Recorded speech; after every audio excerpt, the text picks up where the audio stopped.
மெயினான விஷயம் ரிஷி முனிகளால் கணிக்கப்பட்டிருக்கக்கூடிய வாய் மொழியாக சொல்லக்கூடிய விஷயங்கள் தான் இந்த வாக்கிய பஞ்சாங்கம். உண்மையாக சொல்லணும், நமக்கு எல்லாருக்குமே தெரியுது ஒரு வருஷத்துக்கு எவ்வளோ நாள்னு கேட்டால் 365.5 நாட்கள். இது யார் கண்டுபிடிச்சான்னு பார்த்தீங்கன்னா சீசர், ஜூலியட் சீசர் வந்து அவருடைய தியரியில் இம்ப்ளிமெண்ட் பண்ணுறதுக்காக கண்டுபிடித்திருக்கக்கூடிய விஷயம். நமக்கு இன் ஜென்ரலாக தெரியும் ஒரு டிகிரிக்கு எவ்வளோ ஆங்கிள் இருக்குது, டோட்டல் சர்க்குலராக இருக்கக்கூடிய ஆங்கிள் எவ்வளோன்னு கேட்டால் 360 டிகிரி தான். அப்போ உண்மையாக சொல்லணும்னா நம்முடைய சாம்பிரதாயம் பிரகாரம், பாரம்பரியத்தின் பிரகாரம் நீங்கள் புரிஞ்சுக்கணும்னா உங்களுக்கு 360 டிகிரி தான் இருக்குது. விச் மீன்ஸ் 360 நாட்கள் தான் நாம் எடுத்துக்கொள்ள வேண்டும்.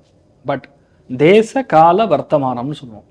நம்மளுடைய இடம் ஏவல் இந்த மாதிரி விஷயங்கள்லாம் புரிஞ்சுட்டு அது தகுந்த மாதிரி நம்ம நடந்துக்கணும். இப்போ எங்கள் தாத்தா வந்து கட்ட வண்டியில் போகிறாருன்னா நானும் கட்ட வண்டியில் தான் போகணுன்னா எப்போ நம்ம போய் சேர்றது? இப்போ ஃப்ளைட்டு வந்துடுச்சு, அடுத்த ஜோனுக்கான முன்னேற்றம் கொடுத்துருச்சு. அப்போது அந்த 365ங்கிற கால்குலேஷனை உள்ளே கொண்டு வரும். இது திருக்கணிதம் பேசிக்கலாம். இந்த வாக்கியம்ங்கிற கான்செப்ட் பார்த்தீங்கன்னா 360 தான் இருப்பாங்க. அப்போ வாக்கியத்தில் இருக்கக்கூடிய பஞ்சாங்கத்தில் இருக்கக்கூடிய கால்குலேஷனுக்கும் திருக்கணிதத்தில் இருக்கக்கூடிய கால்குலேஷனுக்கும் ரெண்டும் எது சரி அப்படின்னு ஒரு விவாதம் வச்சா இது எங்கே ப்ரூவ் பண்ண முடியும்னா அந்த கிரகம் மாறிச்சா இல்லையான்னு சில பலன்கள்லாம் சொல்லுவோம். இப்போ நீங்கள் கேட்குறீங்க சனி பயிற்சி வந்து வாக்கியத்தின் பிரகாரம் அடுத்த வருஷம் தான் இருக்குது, ஆனால் 29ஆம் தேதி மார்ச்சே வந்து சனி பயிற்சி முடிஞ்சதுன்னு சொல்லி நீங்கள்லாம் சொல்கிறீங்க, திருக்கணித பிரகாரம் சொல்கிறீங்க அப்படின்னு சொல்லுங்க. ஏன்னா லேட்டஸ்ட் அப்டேட் அக்யூரசி கொண்டு வரணும்னா திருக்கணிதம் தான் கரெக்ட்.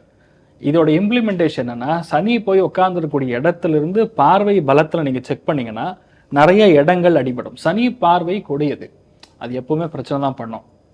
இப்போ சனி போய் மீனத்தில் உட்காந்துருக்கு, மீனத்திலேருந்து பார்வை ரிஷபத்தின் மேலே, கன்னியின் மேலே, தனுசின் மேலே விழுகிறது. அப்போ நீங்கள் வர்றதுக்கு 3 மாதத்துக்கு முன்னாடி இருந்தே சனி தன் வேலையை காமிச்சிருவார்.